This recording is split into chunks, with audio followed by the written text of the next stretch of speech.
नमस्कार साथियों, ज्ञान स्त्री गुरुकुल के चैनल पर आपका बहुत बहुत स्वागत है। आज हम बात करेंगे 69,000 शिक्षक भर्ती आंदोलन की। 9 मार्च 2026 को लखनऊ में अभ्यर्थियों द्वारा आंदोलन किया गया, लेकिन इस आंदोलन में उम्मीद के मुकाबले भीड़ काफी कम देखने को मिली।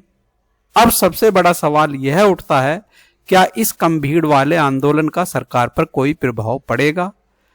क्या इससे सरकार का रुख और कड़ा हो सकता है और क्या इसका असर आने वाली सुनवाई सुप्रीम कोर्ट ऑफ इंडिया पर भी पड़ सकता है? सबसे पहले हम आंदोलन को देखते हैं। नियुक्ति तुमको देना होगा, देना होगा, देना होगा। हम अपना अधिकार मांगते नहीं किसी से भीख मांगते, हम अपना अधिकार मांगते नहीं किसी से भीख मांगते, हम अपना अधिकार मांगते नहीं किसी से भीख मांगते। सुप्रीम कोर्ट में पैरवी करो, पैरवी करो, पैरवी करो। देना होगा, देना होगा, देना होगा। नियुक्ति तुमको देना होगा, देना होगा, देना होगा। हम आपको बताएंगे 9 मार्च के आंदोलन में भीड़ क्यों कम रही।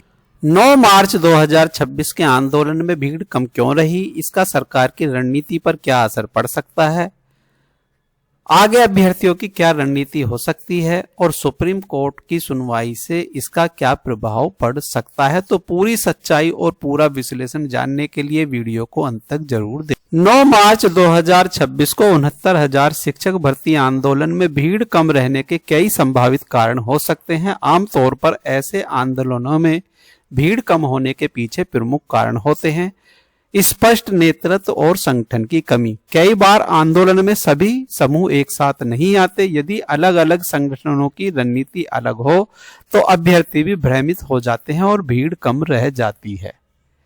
कोर्ट की सुनवाई का इंतजार। इस मामले में सुनवाई सुप्रीम कोर्ट ऑफ इंडिया में चल रही है।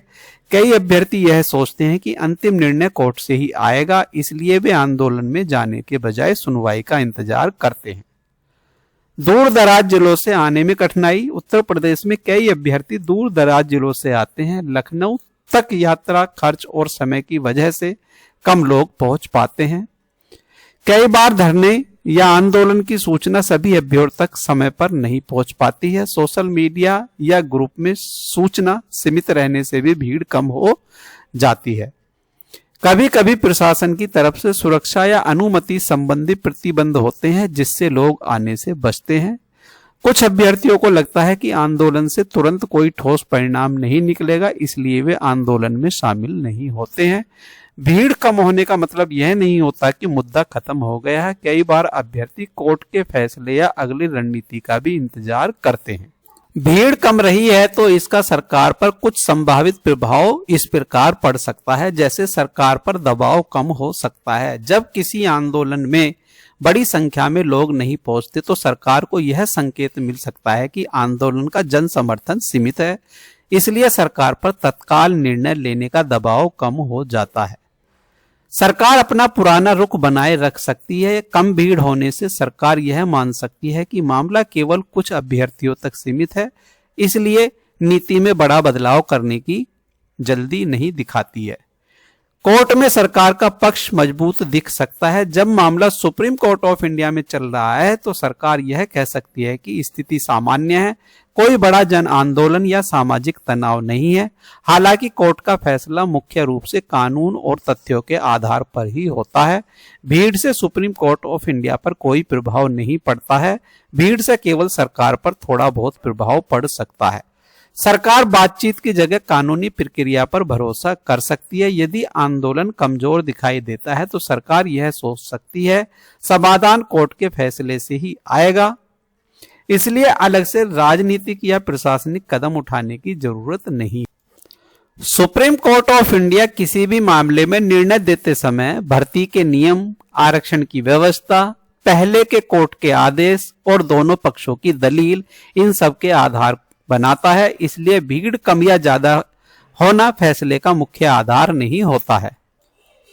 आंदोलन में भीड़ कम दिखने से सरकार यह कह सकती है कि राज्य में स्थिति सामान्य है, कोई बड़ा सामाजिक तनाव या व्यापक आंदोलन नहीं है। इससे सरकार अपने पुराने रुख को आत्मविश्वास के साथ रख सकती है।